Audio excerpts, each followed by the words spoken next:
Regular council meeting for Wednesday, April 2nd, 2025. We are reconvening at 7:14 p.m. We have no public hearing tonight. Public comments, we have no one in person. Are there any online or anything? No. We have no delegations tonight, so that brings us to item 7, consent agenda. Are there any items on the consent agenda that any of the councillors would like to see removed and dealt with individually? Councillor Wiley? Thank you. Let me just get it open in front of me here. Just item 12.1, I just wouldn't mind if our representatives on that board could just give a brief description for the people at home about what's that's about. Okay. Thank you. Thank you. Anyone else? Then we're looking for a motion regarding the consent agenda.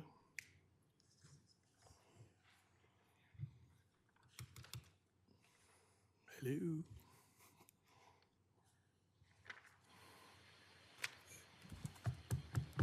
Councillor Langmaid. I will do that, and so I will move that council adopt the recommendations of the following agenda reports by an omnibus motion. 8.1, regular council meeting minutes for March 19th, 2025. 9.1, events budget adjustment. 9.2, property tax recovery tax auction advertisement. 11.2.1, Community Futures Wild Rose 2025 Executive Summary. 11.2.2, Community Futures Wild Rose Board Regular Meeting Minutes for February 6th, 2025. 11.2.3, Wheatland Housing Management Body signed minutes for February 20th, 2025. 11.2.4, REMP Advisory Committee unapproved minutes for March 13th, 2025. 11.2.5, Municipal Library Board Annual Organizational Meeting Minutes for January 28th, 2025. 11.2.6, Municipal Library Board Emergency Budget Meeting Minutes for 2024, December 9th, 2024. 11.2.7, Municipal Library Board Meeting Minutes for January 28th, 2025. And 11.2.8, Municipal Library Board Special Meeting Minutes for November 25th, 2024. And 12.2, Wheatland Housing Management Body Audited Financial Statements 2024. And I have removed 12.1 at the request of Councillor Wiley. Thank you for that motion. Any discussion on that motion? All in favor? And the motion is carried.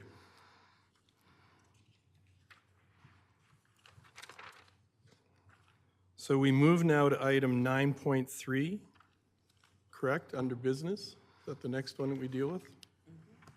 9.3, Culture and Wellbeing Task Force, which is found on page 35 of your agenda. Big shout out to Yvonne at home tonight. And Oliver. Good evening, Mark. Mayor, if we might do a Scoble. bit of a procedural matter with this one, that we would... Oh, right. Sorry, I just have to read a quick thing before we deal with 9.3.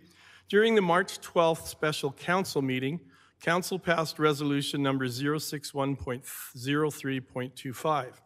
This resolution was not aligned with an item that was advertised on the special council meeting notice. Therefore, council will be rescinding this resolution tonight and can restate the motion following to allow for discussion.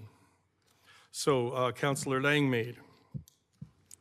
Thank you, Worship. I'd like to move that council rescind resolution number 061.03.25, as this item was not listed on the March 12th special council meeting agenda, and that council direct administration to bring the April 2nd, 2025 regular council to the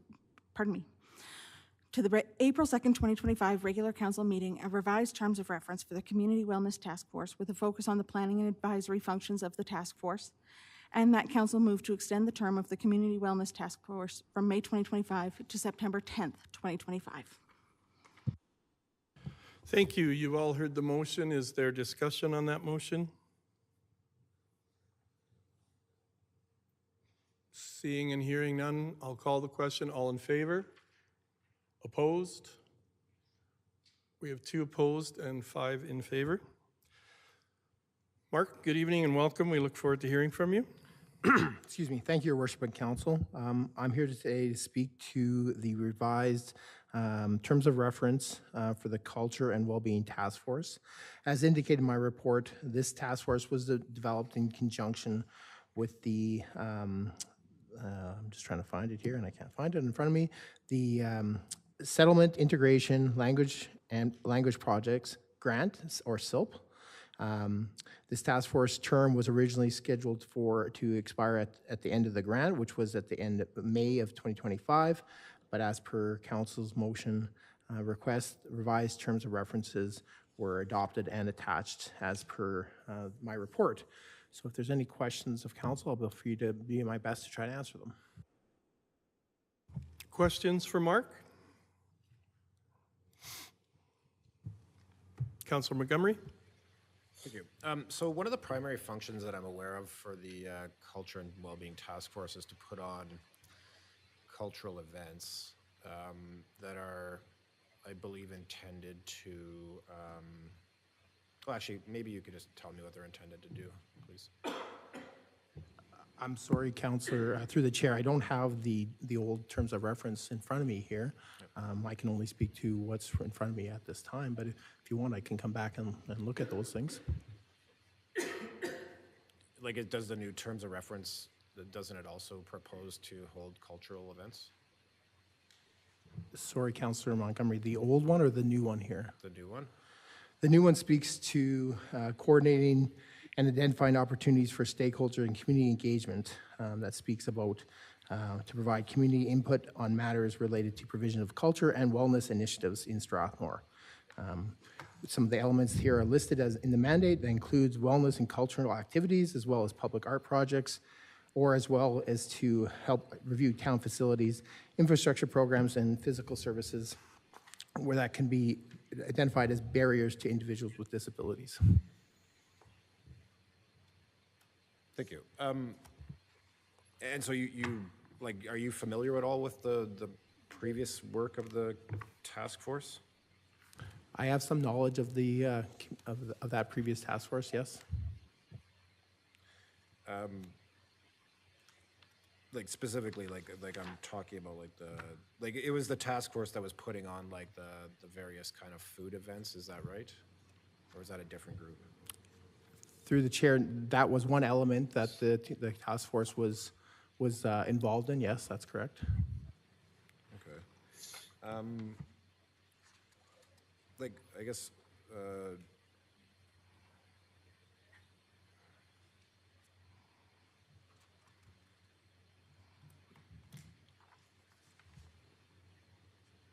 so like, I'm sorry to put you on the spot. Are you the person that I would talk to about the intent of the terms of reference? Through the chair, yes, Councillor Montgomery. The new drafted task force mandate and structure, as well as the term, excuse me, are attached into the my report. Okay. And the $30,000 that we're talking about, what would that be used for as far as like what I'm looking at here for under the mandate?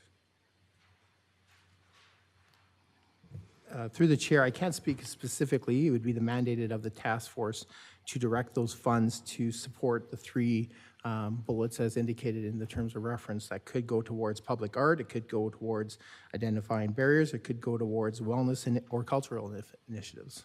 Ultimately, the task force, if it's approved by council, would have some autonomy as to where to spend those money.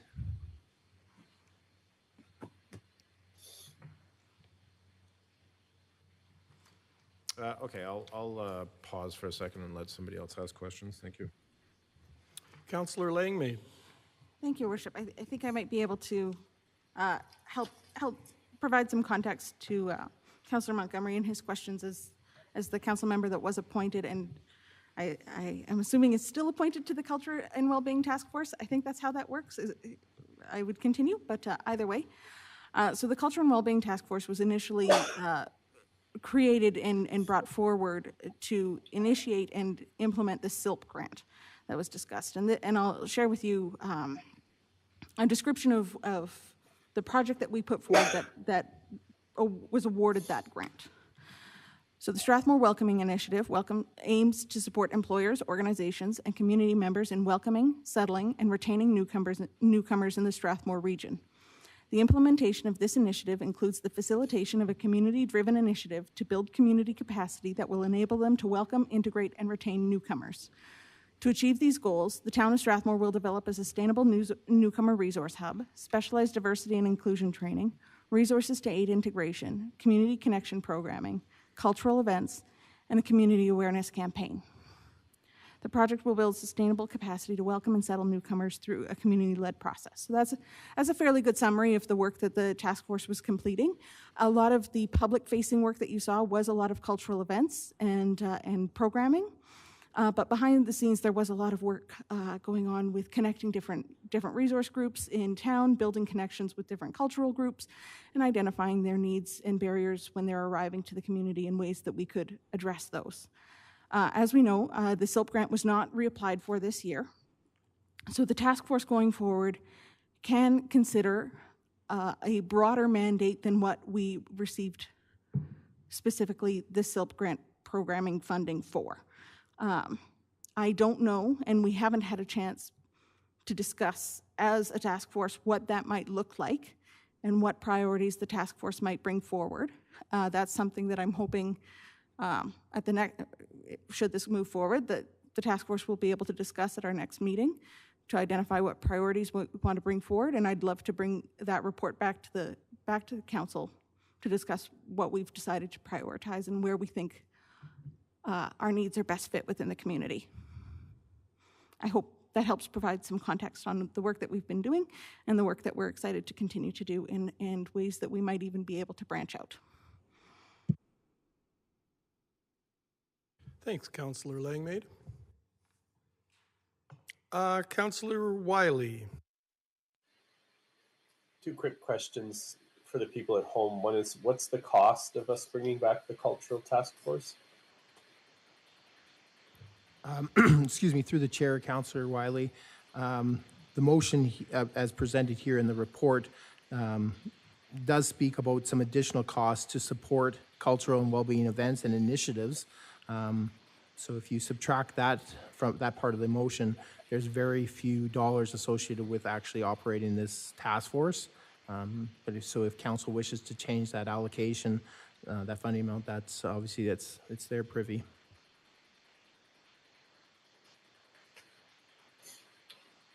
So where did I get the number 30,000 from? Through the chair, it was identified that through our conversations with our staff, that to showcase a high profile and a high profile event, that we would approximately look at about $10,000 per an event. That's why our recommendation through the report is that they try to put on 3, but ultimately, if council wishes it to reduce that number, I haven't targeted that way. Okay, but is the motion for $30,000? Yes, there is a motion attached. There's a second part of a motion, should it be made and should it be debated. The motion talks about, it's in our skeleton minutes, it talks about council possibly allocating $30,000 from the Financial Stabilization Reserve to support culture and well-being events and initiatives. So that's the second part of the motion. Okay, so $30,000. Yep. And it's coming from our Financial reserve. Stabilization Reserve. Those are my 2 questions for now. Thank you. Thank you. Councillor Langmaid and then Councillor Montgomery. Thank you. I just wanted to clarify and make sure that I understood these new terms of reference and what the task force will be taking on. The funds being proposed could be used for 3 different events, or 2 events and a different initiative, or no events and 1 giant initiative, or it's something that would be directed by the task force on what they identify and what this community group identifies as will be the highest and best use of that funding in our community. Is that correct? Yes, through the chair, Councillor Langmaid. The intention of this terms of reference is to grant the autonomy to this task force to to use these dollars as they best see fit, whether it's to support a cultural event, a wellness initiative, public art, or even, like I said, additional services associated with identifying barriers within the community. Thank you very much. Councillor Montgomery. Thank you. Question for administration. I'm curious to know what other task forces have been given a budget up front rather than having the task force come to council to request a budget when they've come up with a project.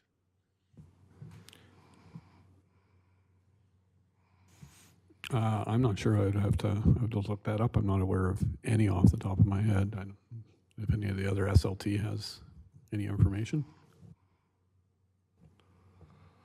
Off the top of my head, I can't think of any task force that has funds. I do believe the policing committee has some budgeted funds.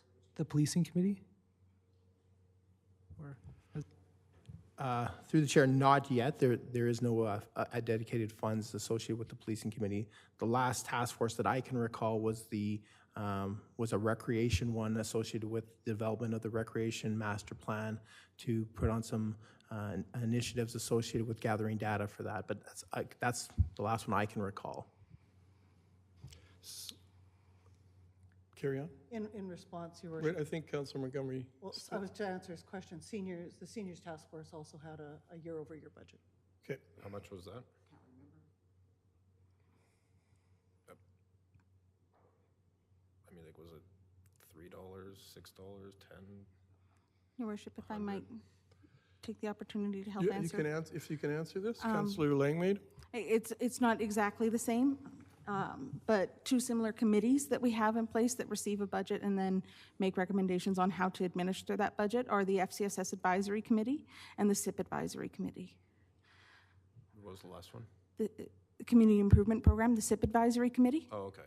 Yep. They both have dedicated funds that we approve through the budget. And then those do come back to council through reports for final approval, but those are two committees that receive a general budget, make recommendations for how that budget should be spent. And historically, from what I've seen, council takes the recommendations of those committees pretty broadly. That I haven't seen. I don't recall a situation where council has pushed back on any of the recommendations of those committees. So they're not exactly the same, but they're two similar situations to this one. Thank you. Yeah, correct me if I'm wrong, but I believe those ones have a council-approved policy that they follow for how they determine how to spend the money? We do have policies that generally guide it, but I would consider those similar to the terms of reference that we're putting together for this task force now. Not exactly identical one-for-one swaps, but I wouldn't call this a very dissimilar process. Okay. Thank you. Question for CAO Scoble. Does this task force, should it pass tonight, this Culture and Wellbeing Task Force terms of reference and its potential budget, does this task force and that budget not continue on the work from the past as far as our strategic plan and community wellness? It's basically just resuming it since we don't have the SILP grant. It's allowing us to carry on according to our strategic plan that we I guess all I would passed. say yes and no. It's continuing with the SILP theme, but it's perhaps more focused approach to it. If it's the amount of money per event or initiative that we're talking about, it would tend to be very broad-based for across the community. So it would be, I would say it's more broad-based than perhaps focused. But it would tie right back into our strategic plan that we passed? Yes, I would believe so. Thank you very much. Any other questions for Mark? Is someone prepared to put a motion on the floor for discussion?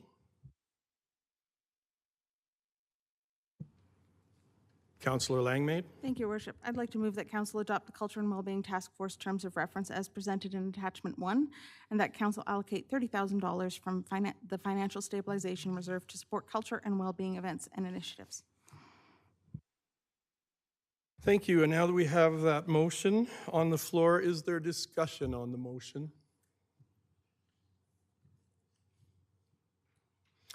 Councillor Wiley. Thank you. So, from my understanding, we're proposing to take $30,000 out of our savings, our reserve, which is called the financial stabilization.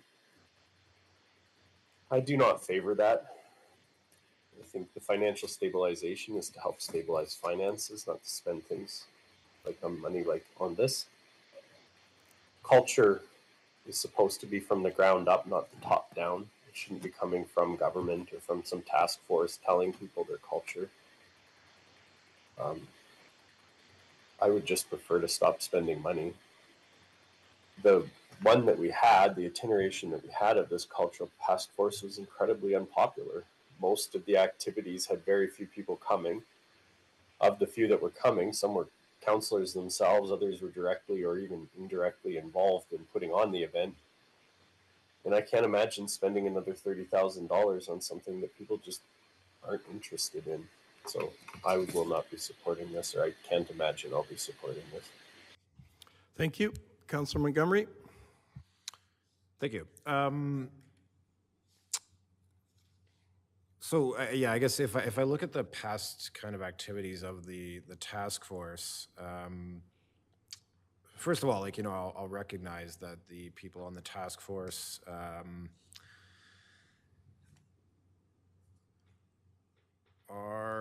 they were, I mean, like, I'm assuming they're probably going to be the same people, but you know, I believe that they were approaching all of this with, you know, the best of intentions, and, you know, with you know, the idea to create a more inclusive town. However, I have a couple of concerns. One is, as Councillor Wiley just pointed out, culture is it's kind of a bottom-up thing, not a more of a top-down thing that you can kind of, you know, kind of recreate, I guess.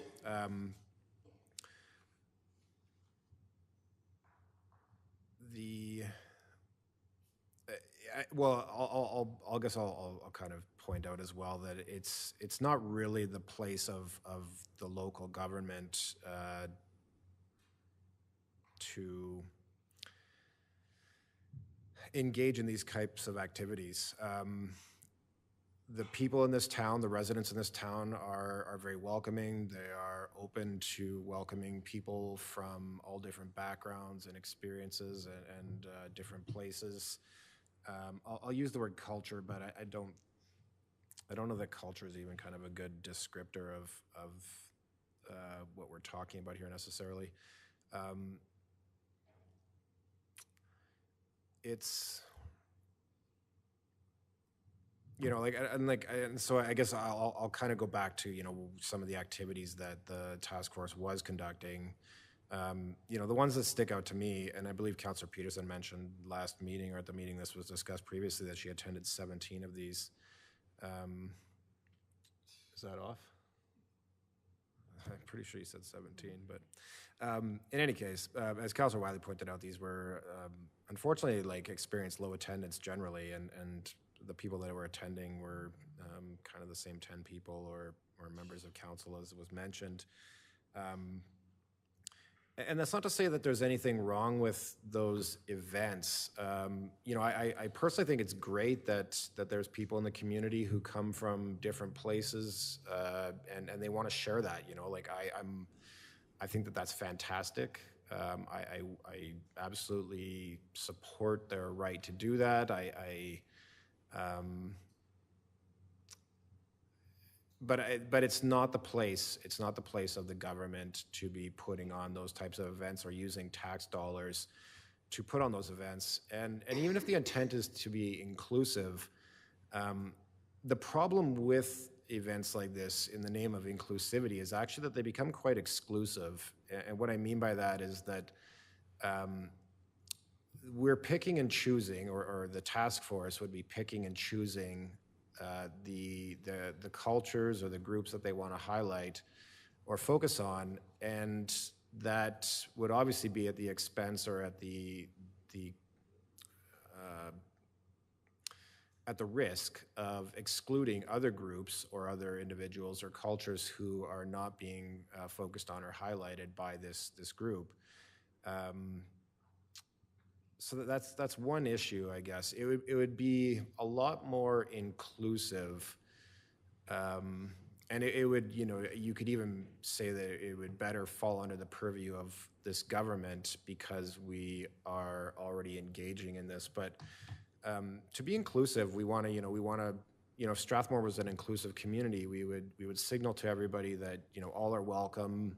Come join us, come partake in our community, come partake in what we're doing here, come partake in our culture, whatever that may be. And as more and more people move to the community, the culture will obviously change. But trying to recreate or put on displays of other cultures is not the same as including people in or being inclusive. And so we could spend no extra money actually on being inclusive in this regard if we actually just invited people to come and join us at the Strathmore Stampede or at Canada Day or some other local event that is pre-existing that actually demonstrates Strathmore's culture. We should be looking to help newcomers integrate into our culture or into our community. And that can mean, understanding that they come from different places and they have different cultural backgrounds. That's what makes this community a great place to be.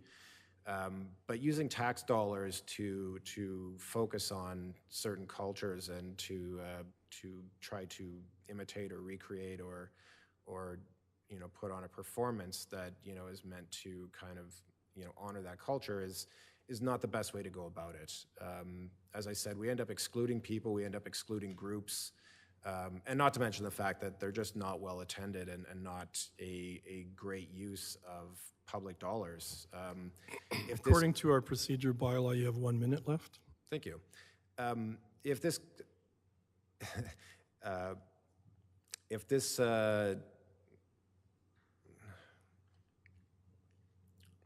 yeah, thank you for that.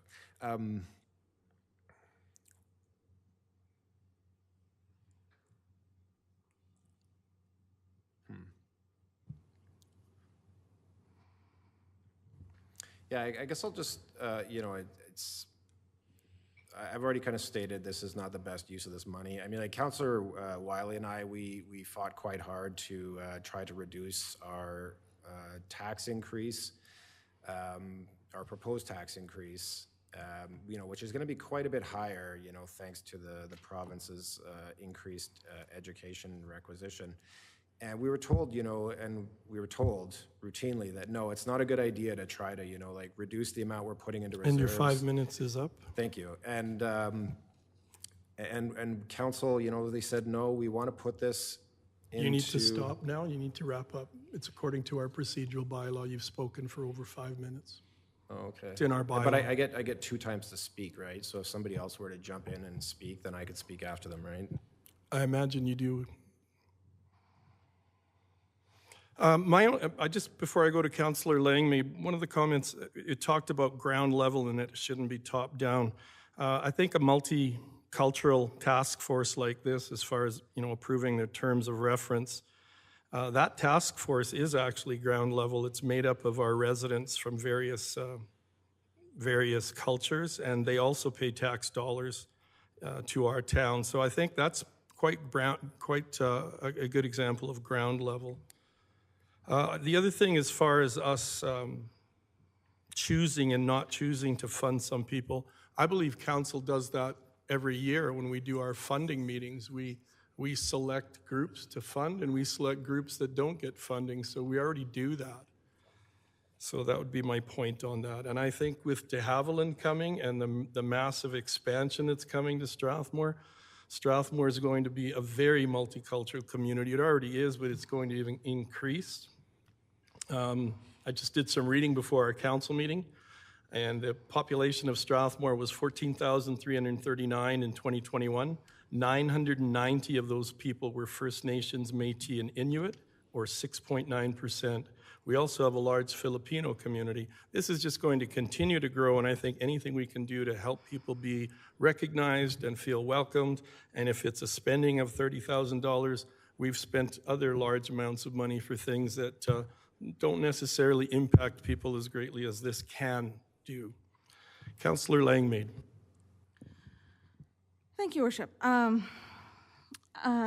heard the feedback from a couple of members of council on the events that were previously put on by the task force, and I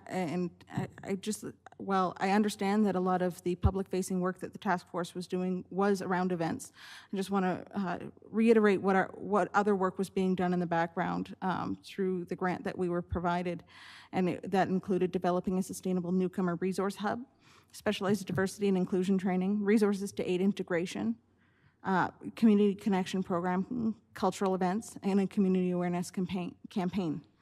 I think it's a bit premature for council to comment on what they think the activities of the task force will be, as we are reconvening under a new terms of reference. And that's something that will be guided by, the terms of reference and the initiatives that the task force will take on will be guided by the members of that task force and have not yet been determined. I can certainly share the feedback from the two concerned councillors with the task force around their concerns around events, and the task force will consider that as part of our brainstorming when we come up with new initiatives that they feel are necessary to take on in our community.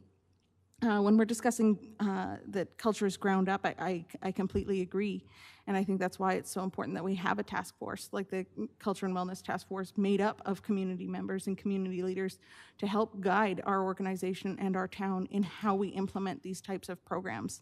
I was very fortunate last week to attend with Councillor Peterson the Together We Thrive forum that was held by the Rocky View Wheatland Local Immigration Partnership.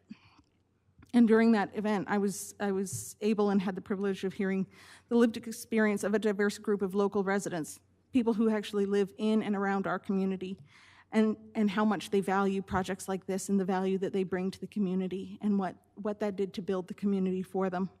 And, pardon me, communities such as ours, Airdrie and Cochrane and Chestermere, Rocky View County, were all represented well at that forum. In terms of picking and choosing, the concern that this task force would be picking and choosing who we support, I don't believe that that's something that we've done in the past, and I don't believe it's something that would happen in the future. Through the work of the task force, we were able to identify 57 different cultural groups that live and reside within the town of Strathmore. If that's not diverse and inclusive, I'm not sure what is. And the events were not only cultures that were, we'll say, from outside of Canada. We held events that supported, we held events that helped integrate and expose newcomers to Canadian culture. We held events like a British afternoon tea in the park. We had Scottish-based events. We just finished a little taste of Francophonie that had 79 participants attend. It has been a diverse and wide-ranging set of events and considerations within our community, and the idea that someone has been excluded is a little hard for me to hear, because 57 different cultures and those are all people who reside within Strathmore. I don't think, if someone has been excluded, please bring them to me, and I would love to get them integrated into these programs, because the intent has never been to exclude. It's always been to identify a larger and larger group of people. I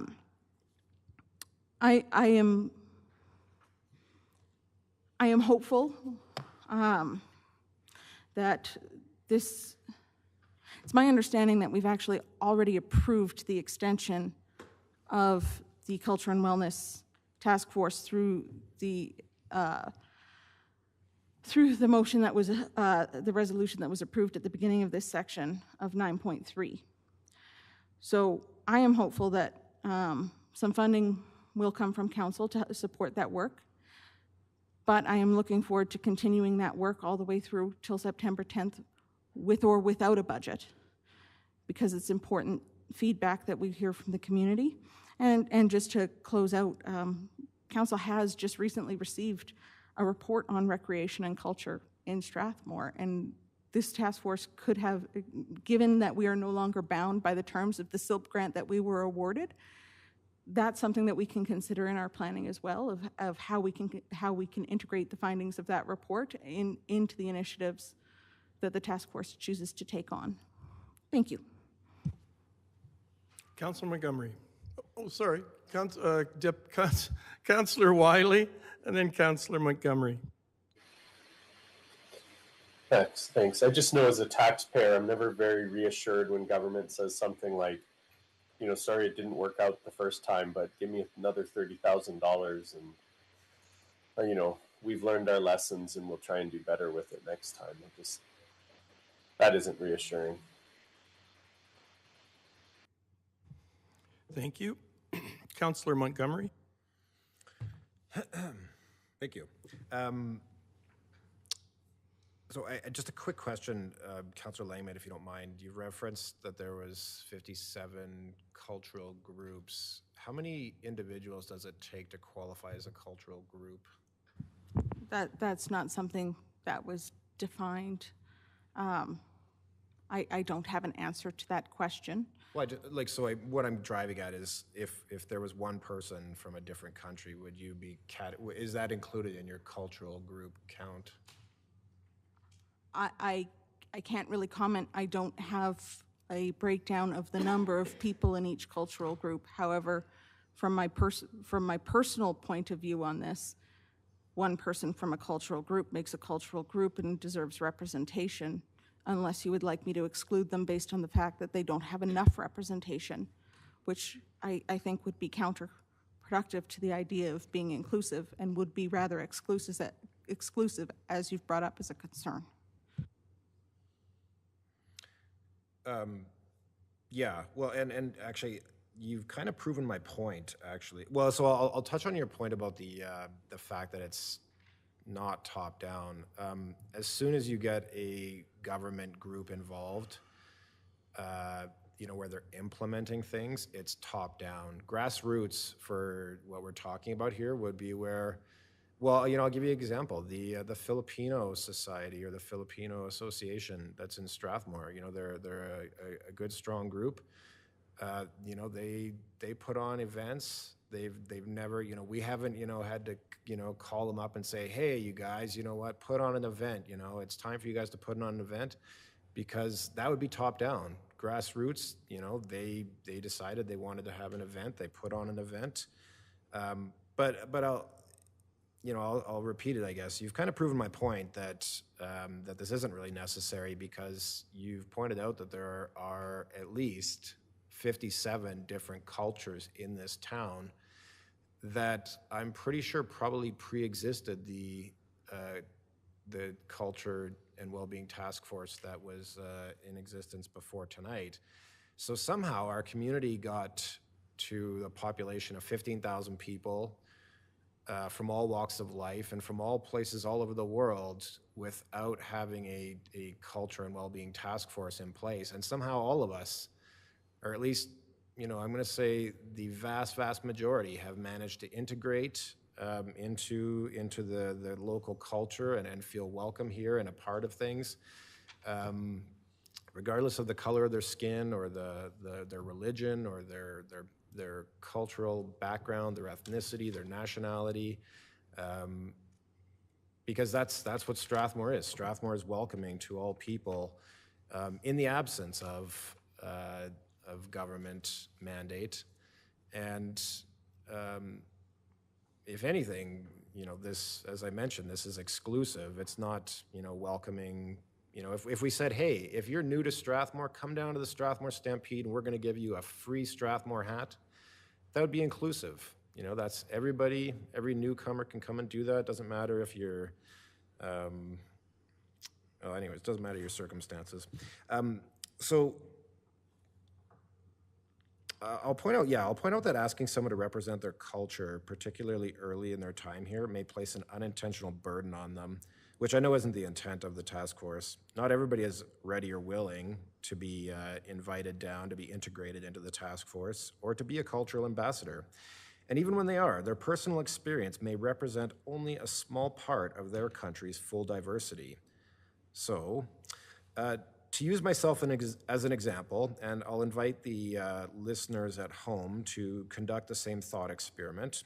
If you were to move to a different country, say China or somewhere that's totally different than Canada, and if you were asked to represent Canadian culture, what would you focus on? Would you focus on rodeos, farming, and prairie life?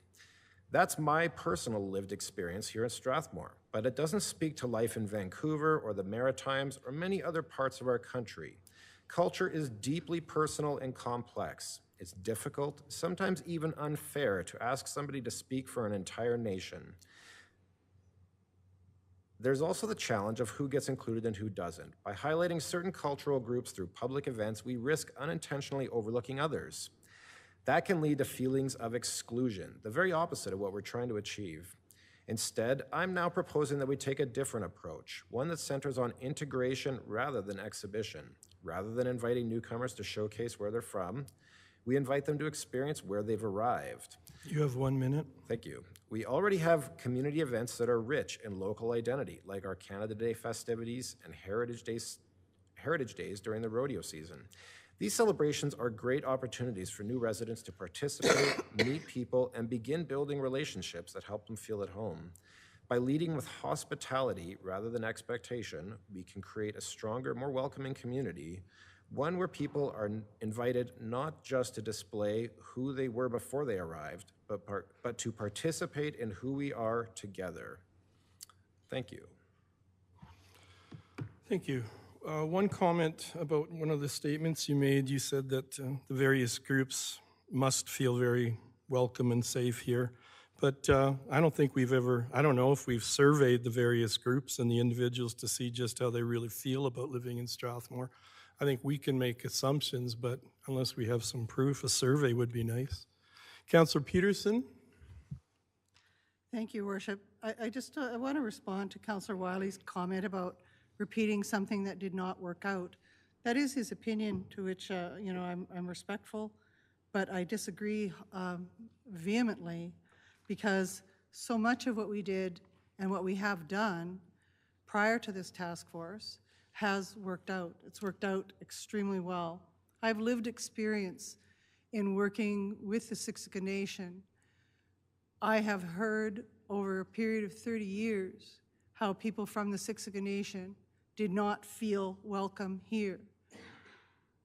Three of us who sat on this council for more than one term have heard people from Siksika who have come before this council and told us that same thing, and they've told it repeatedly.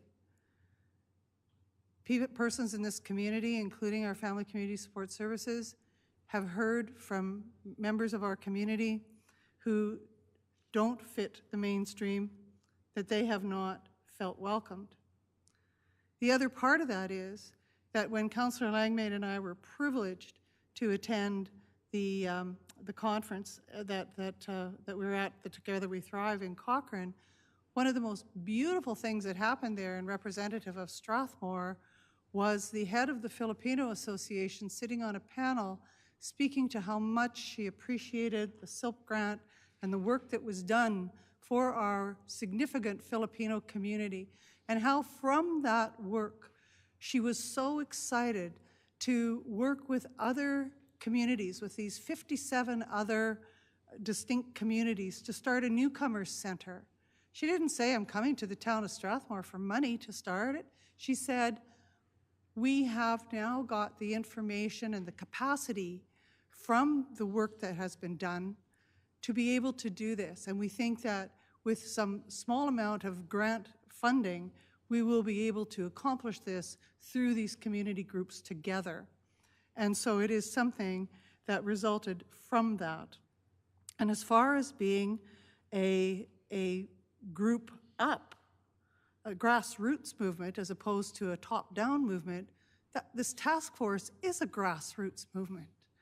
The people sitting on this task force, with the exception of our local representative, our council representative, are all people representative of the grassroots of our community. And so I can't think of anything better in terms of representation than that exact same thing. When Councillor Langmaid and I were at the Together We Thrive conference with Airdrie and Cochrane and Chestermere and Rocky View County, we heard Mayor Dean from Chestermere speak eloquently about why his community and his council were dedicated to continuing the work of the SILP grant and how they would like to join with their neighboring communities to be able to further develop the processes. He talked about how, excuse me, how we work together in putting together things like opportunities for economic development, for growth, and for all kinds of other things that are determined to be financially advantageous to our community. He spoke to how we forget about the fact that the people are at the heart of each of these foundational processes that create capacity within our community, especially for our most marginalized. At the same conference, we heard how diversity, inclusion, equity is carried out in our various communities. That Catholic schools were mentioned as a place where DEI is carried out in the publicly funded portion of education as a component of diversity, equity, and education in many contexts. And they went into detail about that at two of the tables that I was sitting at. One of the things that I also was really privileged to see happen as well came from the Community Futures Wild Rose, where they have brought in a program for their workforce about understanding ADHD in the community. And that was in their report to council today. So how they are supporting DEI through the work of Community Futures Wild Rose. I want to conclude, Your Worship, with a comment that I read today from Jan Arden, and it spoke to me about why we do the work we do. And she said, it's amazing that people sit in their chairs and wait for everybody else to solve the world's problems. I see it day in and day out. Oh, that's somebody else's issue. It doesn't affect me. I'm not gay. I'm not trans. I'm not an immigrant. I'm not Indigenous or black or brown. I'm not a woman. They're not coming after me. Why should I speak up? I want to say that I support this motion, Your Worship. I wish that our community had much, much more money to put into this because it would fill us in terms of economic development into the future. But it is what we have to work with today. And I am concluding this, Your Worship, by being incredibly grateful to Mark Pretzloff and to this community task force. I'm very grateful for the fact that they want to continue. Thank you, Your Worship. Thank you. We've discussed this and debated this a lot over our 4-year term at various times. I'm wondering if council has heard enough tonight to carry on and make a motion or make a decision, or we need to, okay. We have a motion on the floor. Councillor Wegener? Can I call for a recorded vote? Okay, thank you. Okay, so they are recorded. So we have a motion on the floor. All in favor? Opposed? Thank you. We move now to bylaws, 10 bylaws, 10.1, proposed West Creek Area Structure Plan, amendment bylaw number 25-07. And this is a motion, I believe, for first reading and public hearing.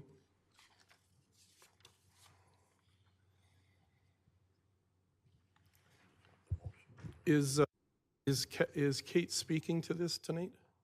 No, there won't be a presentation. Okay, thank you. It's first reading. Okay, thank you. Councillor Wegener? I move that council give first reading to bylaw number 2507, being a bylaw to amend the West Creek Area Structure Plan bylaw 08-22, and that council direct administration to schedule a public hearing for bylaw number 2507 on May 7th, 2025 at 6 p.m. in council chambers. Thank you for the motion. All in favor? And the motion is carried. We move now to 10.2, 2025 Water Reservoir Borrowing Bylaw, number 25-03, page 114.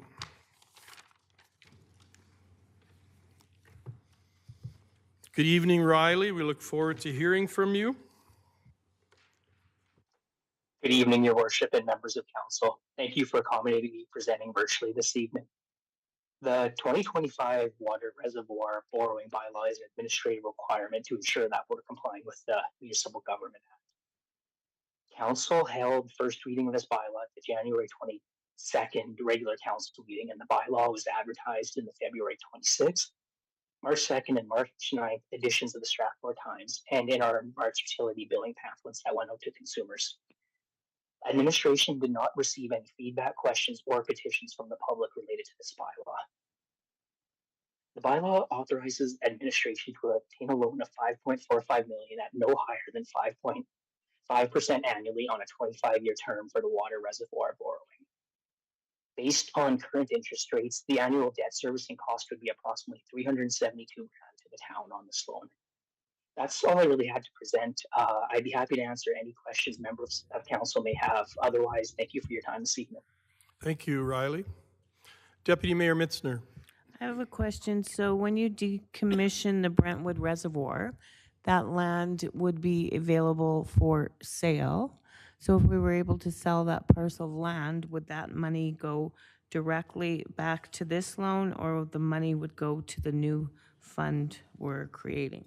Thank you. I believe by council policy, the new policy, that the sale of this land, the proceeds would go into the land reserve that council has established. Councillor Wiley. I'm ready with a motion.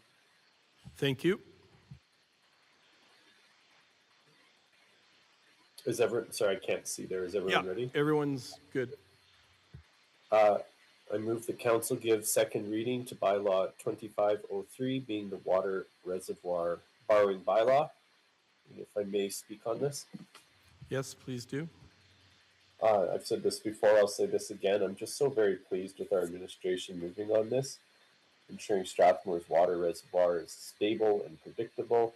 This is the kind of infrastructure project that I am happy to support, even if it requires borrowing. So just a big thank you for our admin. Thank you for that. Is there any discussion on that motion?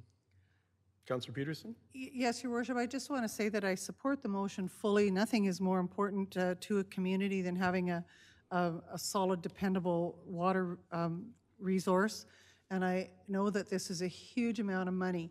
But I also want to say that in my term here, council has been aware of this process that would unfold over time. We've been aware of it since 2016. So it's been a very careful and very, very much a cultivated process to get to this point. We were able to keep the Brentwood Reservoir going for a while so that we could pay down debt and then get to this point. So it is a huge cost, but it is a necessary one, and it will sustain our community into the future. And I am very much in support. Thank you for that. Any further discussion on that motion? Then I'll call the question. All in favor? That motion is carried. Councillor Langmaid. Thank you, Your Worship. I'd like to move that council give third reading to bylaw number 25-03, being the water reservoir borrowing bylaw. Thank you for that. All in favor? And that motion is carried. We move now to questions between councillor information and inquiries. 11.1, questions between councillors and/or council statements.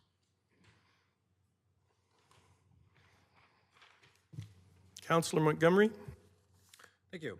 So my first question, just for the public's knowledge, Councillor Peterson had asked me to ask Community Futures to provide a bibliography for a report that Community Futures had done last year. In response to that, Community Futures actually went back and asked the creators of the report to provide a bibliography, which apparently is kind of unusual in that industry. They did that anyways, and so that's been presented to Councillor Peterson, and I am just following up to make sure that you got that, and I am just letting you know that I would like, I understand there was some aspects that required clarification. There was, I think you used the word discrepancies. I just wanted to make sure that you had got the report with the bibliography, and I wanted to ask you, not for this meeting, but ask you for you to provide questions for any questions you have about the report. And that way I can get the answers to you, and then that way we can kind of prevent any sort of issues in the future with that. The other question I have, so Councillor Peterson, I'll ask you because you are a long-standing member of the Wheatland Housing Management Body for the town. And I just have a question about the minutes that were included in the agenda.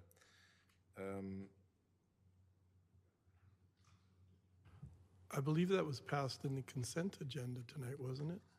Yeah. I'm using my council questions on time. Would you like her to answer the first question? Well, I didn't ask a question, but if she would like to speak on that, like, she's more than welcome. Councillor Peterson, do you want to address it? I just would, yeah, well, you know what I'd like to say, Your Worship, is that I am very, very grateful that the Community Futures Wild Rose undertook to put together a bibliography, which is standard whenever you do a paper that you say is peer-reviewed. And so it was very, very good to see that. Evidence-based peer-reviewed does require a fulsome bibliography, and I was really grateful to see that.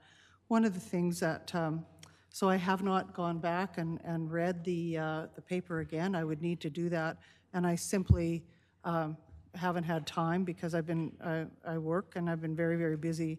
And then one of the other things that have impacted that was when Councillor Langmaid and I were meeting at the Together We Thrive conference,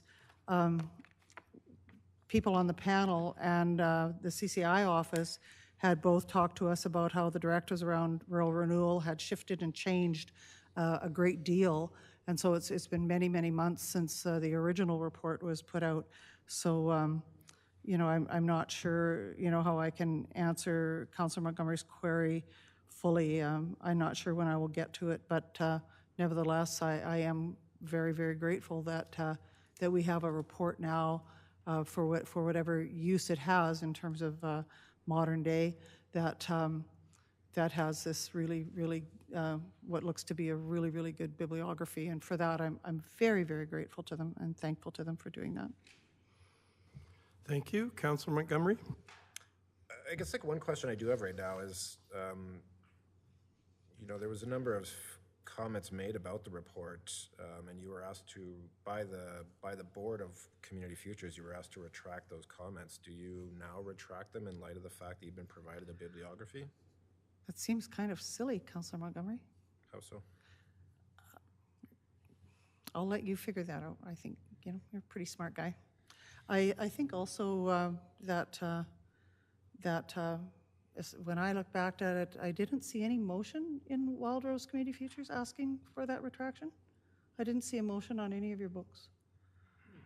I did look for it, because I respect that board and I respect the work that you do. And so, I did go looking, I did see a signature on the bottom of the letter, but I didn't see a motion from Wild Rose Community Futures.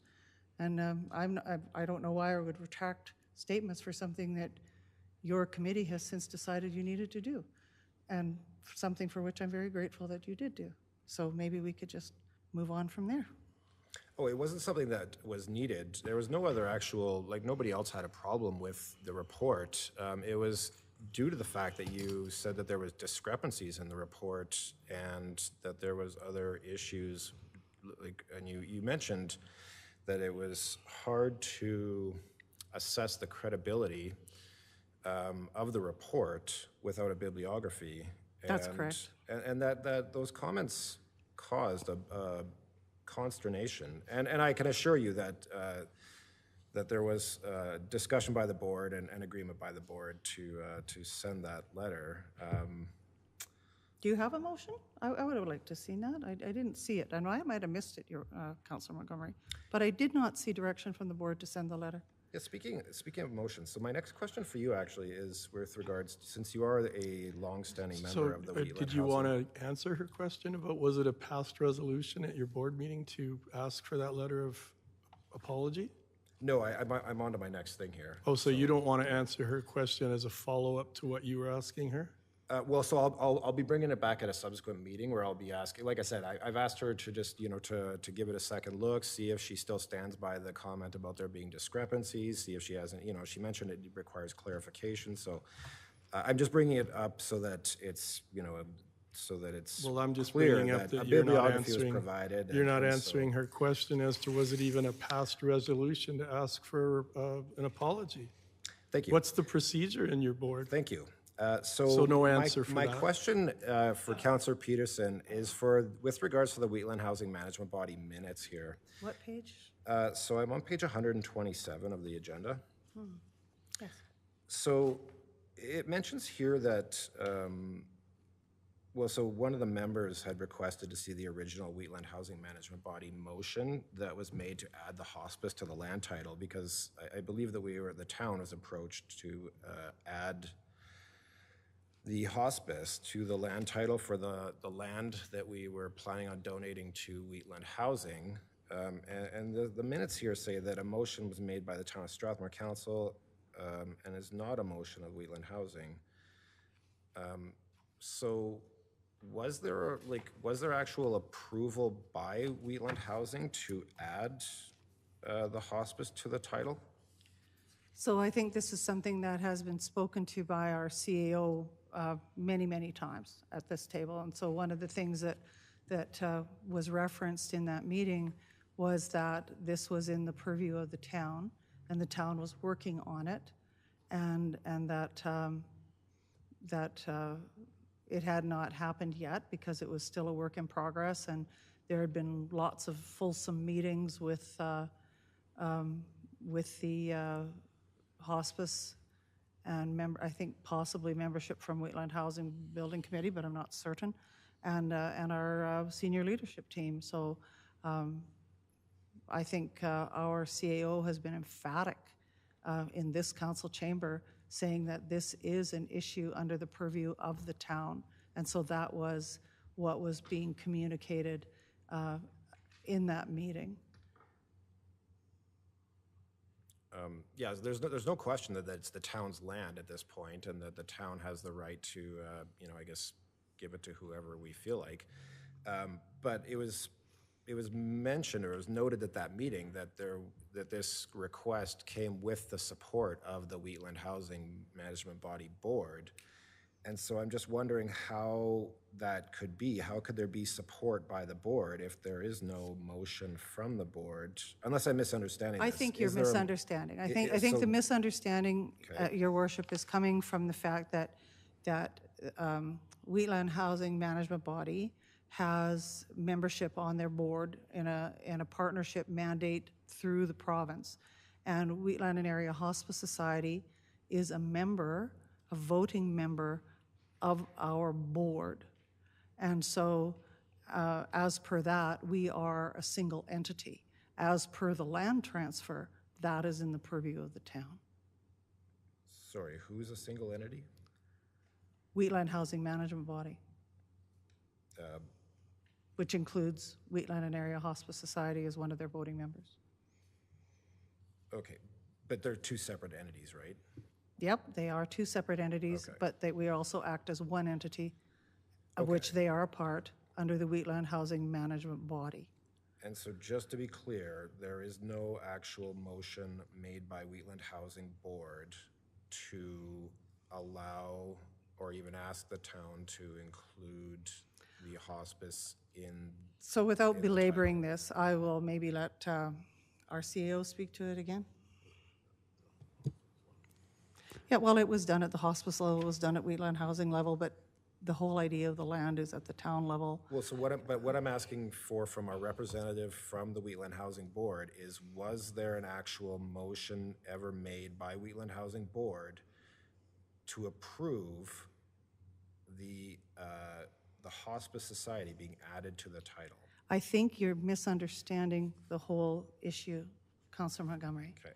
Wheatland and Area Hospice Society is part of the Wheatland Housing Management Body Board. I understand So the that they're a member decisions, of the board. so the decisions are made together. But you're saying there was no official decision made? There was an official decision made and to add Wheatland and Area Hospice Society to the board. Application was made to the minister, which was approved, and so we act as one. Okay, so it sounds like you're saying there was no actual official approval. I'm by saying the that Wheatland Councillor Housing Board. Montgomery, I'm saying that you don't understand. No, you're saying that simply because we added a member of the board to the title, that somehow means that there was, there was approval by the board. That doesn't quite, I'm sure most people would agree, that doesn't quite add up. That you're basically saying we could add any member of the board to the title and that would somehow be, by default, approved by the board. Well, technically you could, I guess, And but that doesn't there quite have make been sense. multiple motions over, so I know we've been working on it for 7 years. So I can't sit here now and answer which questions are which. I know that many motions were made at the Wheatland and Area Hospice Society table as to how they determine that, especially that 10% that they pay on all of those things. There have been scores of actionable items brought into that process. And I have no idea why you want to, why you're belaboring this. It makes no sense to me. But if you want to belabor it, I think you're best to belabor it with our CAO, because if the only reason I can see that you would do that would be relevant to Wheatland and Area Hospice Society's connection to the land title that the town owns. So from now on, I'm going to ask that you direct any misunderstandings or questions that you have to our CAO. Thank you. So when I was reading the minutes that were submitted here, it mentions that the hospice was wondering if they could have the name on land, and this is just for everyone's knowledge, this is the February 20th meeting here. And so it was the November 20th meeting that council put the hospice on the land title, actually, or, well, basically made a motion to put the hospice on the land title at the time when the title transfers, I believe is how it works. So, and people may recall that at that time, so the hospice, they came to council and they said, we don't really have a plan for why we want to get on the title. We just want to get on the title. And people can review the November 20th meeting for veracity to confirm what I'm saying. And I expressed a fear, I'll call it a fear, a concern and a fear, that the hospice was intending to go on the title, that their reason for that was so that they could borrow against the land, so they could take out debt against the land. And my concerns revolved around what were the implications for the town, being the owner of the land, or the town and the taxpayers being on the hook for requisitions for Wheatland Housing, and how mixing of these things could be problematic in the future. And I was given assurance, I was provided, well, I tried to get clarity, actually. I tried to get clarity about the the protections that the town had to protect us from, first of all, it was never confirmed that the intent was to take out debt on the property. As I mentioned, we were told that there was no plan at the time when they were asking us to do this.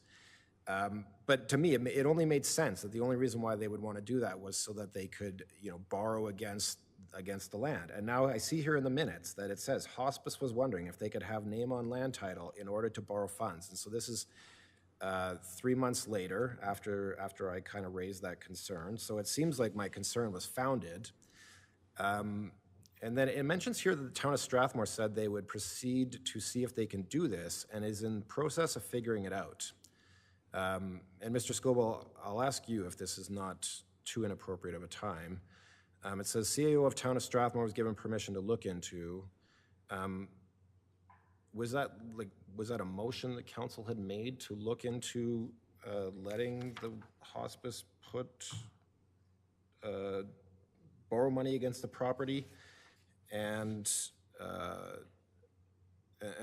I'm guessing that the town wouldn't need to be involved if the hospice wanted to borrow against that property if the land title transfer had already taken place. So in my mind, the only reason why I can think of that they would need to get us involved is if they were actually looking to borrow against it sooner rather than later. So my concern, I guess, again, it revolves around the town being kind of stuck in a situation that we don't want to be, having been walked into other capital projects in the past in my previous term, to be clear, that really blew up in our faces. I'm concerned, I'm gravely concerned about, kind of how this is unfolding right now. So I guess, so CAO Scoble, would you mind talking about what this refers to when it says that you're looking into the process? Is this referring to allowing the hospice to borrow against that property? And if so, what timeline are we talking about? Is this post-transfer? Is this while we're still holding the property somehow? Can you talk about that, please?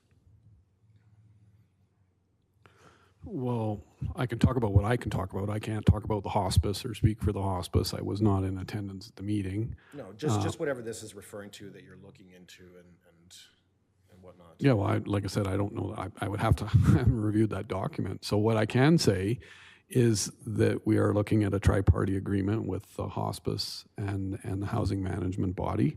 Council has authorized me to transfer the land.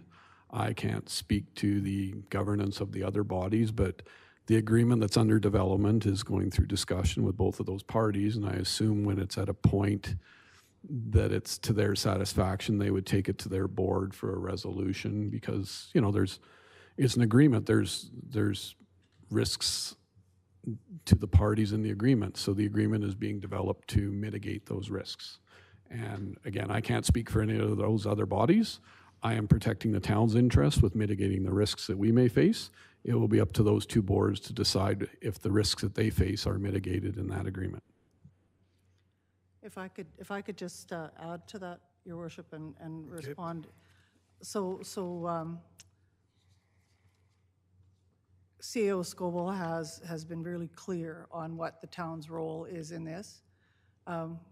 Wheatland and Area Hospice Society was very transparent when they came before this board. I believe that the biggest shift that's happened since that 3-month ago period is that the hospice is no longer in a situation where they have any concern about needing to borrow against the land. The hospice is so incredibly well supported, and as is their partnership with Wheatland Housing Management Body, that the Wheatland and Area Hospice Society has come into $2.25 million in the last couple months. So they are well-funded going forward and significantly have reduced any risk. And I think that that will be a consideration for all of us who are looking to move forward on this project. Sorry, what was that figure again? Councillor Montgomery? Sorry, could you just repeat that that figure that you mentioned? They have received approximately $2.25 million in the last few months. I think I'm correct on that. Okay, and so yeah, so 2 million of that was to go towards the capital side, and then I think the 250,000 was meant for operational costs. Is that correct? I had no idea. Okay. Well, if I remember my Facebook post correctly, I think that's what it mentioned.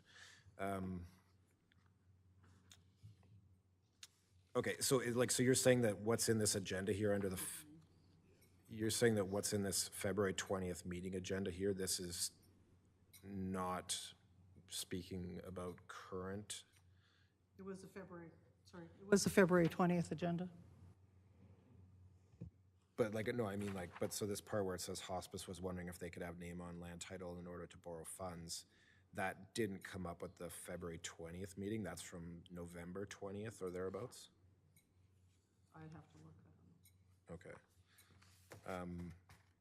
Yeah, and you know, I think it's actually, I don't want to say great. It is great. It's good. It's good news that the hospice received that $250,000 towards operating costs. As I mentioned at the November 20th meeting, that was my driving concern is always, to do what's right for the community, and a lot of times that means protecting the residents, protecting the taxpayers, and making sure that their money is being spent efficiently. And so my concerns have always kind of, with regards to the lodge and the hospice project, my concerns have always revolved around the final cost to the taxpayer. And through my investigations into hospices, I had learned that hospices a hospice bed costs around $1,000 a day to operate. That's just for one bed. And so, you can imagine when there's, well, first, so there's if you were to open a 6-bed hospice, for example, you're looking at $6,000 a day, and, you can eat up even an amount as large as $250,000, you can eat that up in a fairly short amount of time. When you're spending $1,000 a day on a bed or $6,000 a day, on the organization. And so my concerns, I think, are still, my concerns will always be kind of active as long as the hospice does not have an agreement with the province of Alberta to fund it, which is, I believe, what the intent was kind of from the outset, was to get provincial funding. Is the hospice a worthwhile endeavor? Absolutely. I've mentioned I've personally supported it. I still support it, but without a provincial agreement, it becomes a question of, well, who's going to be footing the bill finally.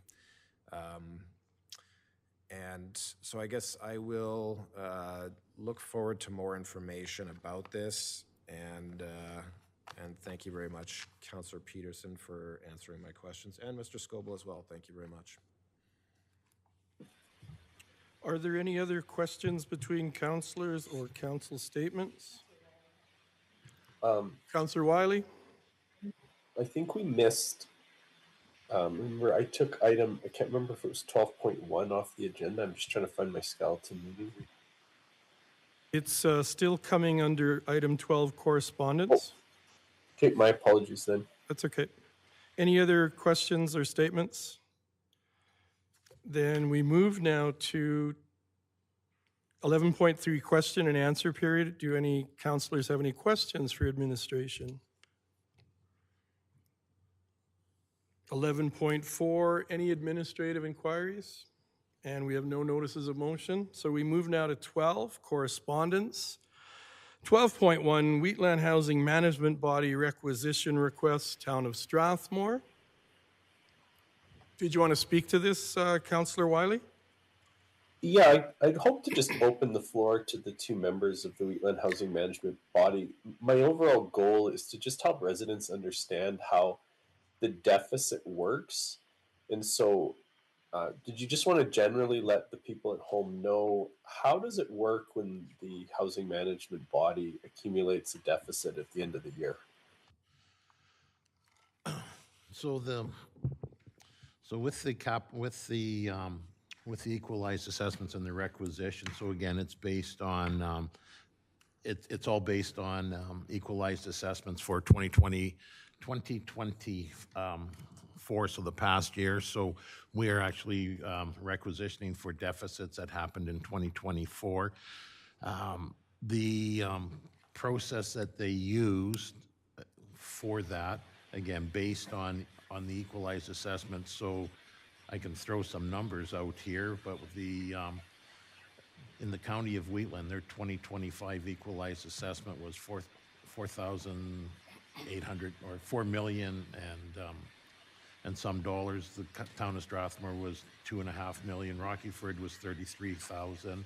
Standard 49, and we pay a percentage of that. So it's all based on the what each municipality was assessed in the previous year. And then when it comes for the deficit, so the deficit is everything that's encompassed in the running the lodge running the lodge.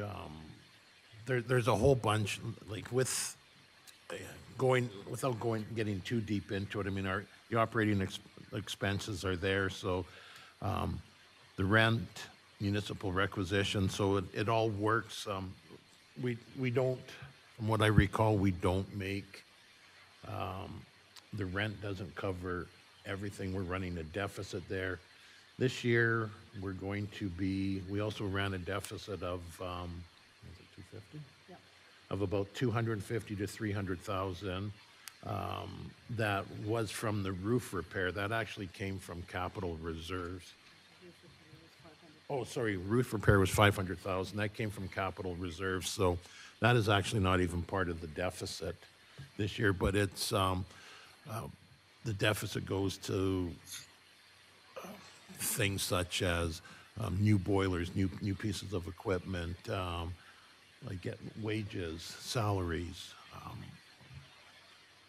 Not sure what else you're looking for, Councillor Wiley. I think that was helpful. I'm just trying to get residents to understand how deficit works. So I think the numbers I have here is the total deficit was $450,000. Is that approximately correct? It's $448,574. Yeah. Perfect. And then our share then ends up being about $150,000. Our share is $153,889.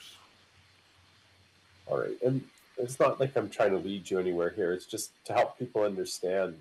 I get that people want the new lodge. Yeah. Well, I just think it's something worth reflecting on for the people at home is that, go ahead. And this has nothing to do with the new lodge at all. This has nothing to do with the new lodge. No, this has nothing to do with the new lodge. This is the existing law, and because it is a housing management body, all the municipalities are under ministerial order to pay their requisition amounts. It's the amount it's the amount on an annual basis that keeps the lodge operational.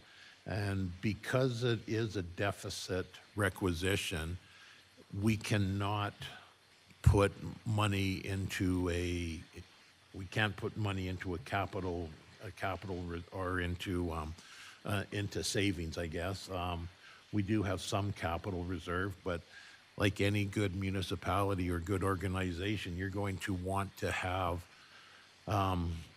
3 to 6 months or more reserves in the fund or in your reserves. Have I missed anything, Councillor Peterson? No, I think you've done just a superb job. And one of the other things I think that is worth mentioning to the people at home, as Councillor Wiley has noted, is that included in this minute package, which is there for the public to see, is also the independent auditor's report. And in the 12 years that I've sat on Wheatland Housing Management Body, the organization has produced a clean audit in every single year, and that is no different this year. So there's complete disclosure showing the audited financial statement and the investing activities, the operating activities, and the capital expenses. They are all there, should anyone be interested in looking. And I believe the audited financial report is now on the Wheatland Housing Management Body webpage Yes. for the public to view. I should explain the line of, or the reason for my questions. I totally agree. It's a well-managed organization. The roof repairs are necessary. I'm not suggesting otherwise. I guess I'm just trying to get people at home to make a reflection here. So we all want a place for our seniors, and the new lodge is so beautiful and so attractive, let's be frank. The idea is so good, but I keep going back to this idea of a last dollar funder. If it's possible to already accumulate a deficit of $448,000 in 1 year with just the current existing number of beds that we have, people just need to ask themselves, is that the kind of costs that we're willing to take on by building a new, much larger lodge? And of course, I understand that the members of the Wheatland Housing Management Body would want that. And so I have no qualms with that. I'm just asking this line of questioning to help people realize that, and I really appreciate Councillor Wagner mentioning the ministerial order, because at the end of the day, the Housing Management Body will automatically requisition for any deficit that they incur, whether it's $400,000 or considerably more. And so my line of questioning was not a gotcha based on the audit or the roof repairs, which are clearly necessary maintenance. It's just to help people at home kind of reflect about the massive amount that this could cost us. Thank you. Following up on some of the questions and comments tonight on the Hospice Society and the Lodge and referencing the public, I think any of the public watching at home tonight and seeing this discussion, and if there's media covering this meeting, I think for those of us running for re-election, or for people running for election, I think the public should submit questions as to, do the candidates support the current Seniors Lodge and Hospice project? I think we need to get that firmly established by any candidate running this fall. Councillor Peterson. Thank you, Worship. I just wanted to note that, when Councillor Wiley talks about informing the public and talking about the extraordinary amounts that we're paying, I would really, really implore people to look at their tax assessment. Look and see what you're paying on your seniors' housing requisition. And then take a look and see what you're paying for education.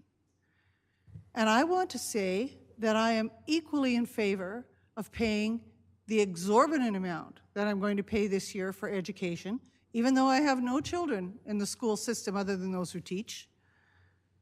And I'm paying a very, very minuscule amount, $9 a month, on my current taxes for seniors housing.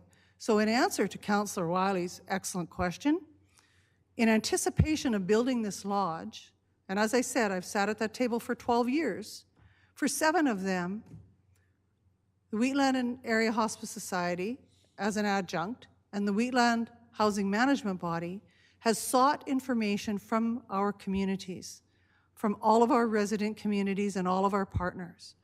We have done needs assessments. We have done, all through COVID, we did online support processes, which are available on our websites. And then we did 2 rounds of, I think, of 7 or 8 meetings into all of our communities. These were hugely well attended. I think at the end of the day, people were extremely well educated as to what it may cost not just to run a lodge, but also to run that hospice that Councillor Montgomery talked about costing so much in terms of operations. And guess what we found at the end of that? We found that throughout the county of Wheatland, the communities of Azar, Standard, Rockyford, and Strathmore, that we had about 95% support. That's what we found. A well-educated public who have continued to bring support in the masses, understanding very clearly, because they read their tax assessment, as to what seniors' housing costs them. Thank you, Your Worship. Councillor Montgomery. Thank you.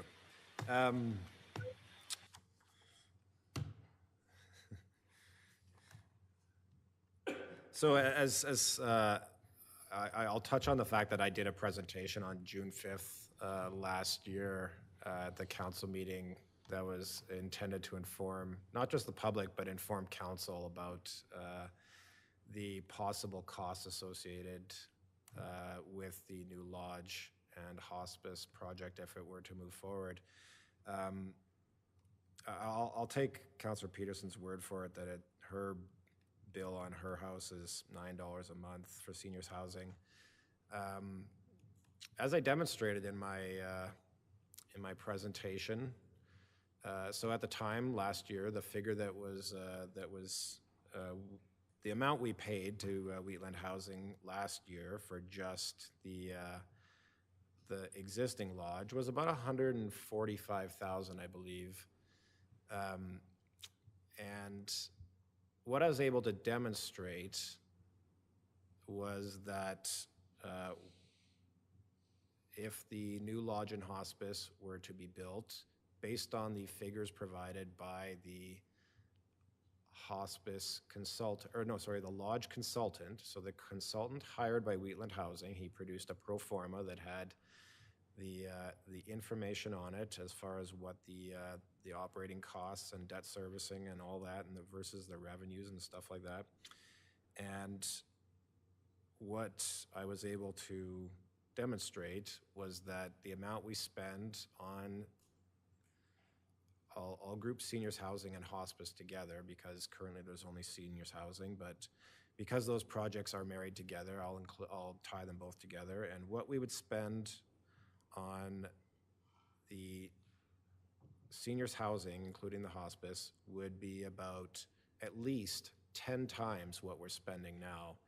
So if you look at your bill and you see that your bill says $9 a month, you can expect that to be $90 a month at least, should the new project go forward as it's envisioned at this time. Now, to me, that's a lot of money, and I know that there's people out there in the community who are also unable to absorb, an increase like that. And so it's something to, I guess, take into serious consideration. And I guess I'll echo Mayor Fuel's call for people to contact members of council, and that's something that I've been a proponent of for more than just this term. I asked council to actually host coffee meetings with residents, and I think we're due for one of those actually, because to me there's nothing better than hearing from residents and explaining ourselves and explaining our decisions to the people that hire us. And so I'll echo Mayor Fuel's call for people to contact us, and we can explain ourselves. I'd be more than happy to explain myself. I think Councillor Wiley would be.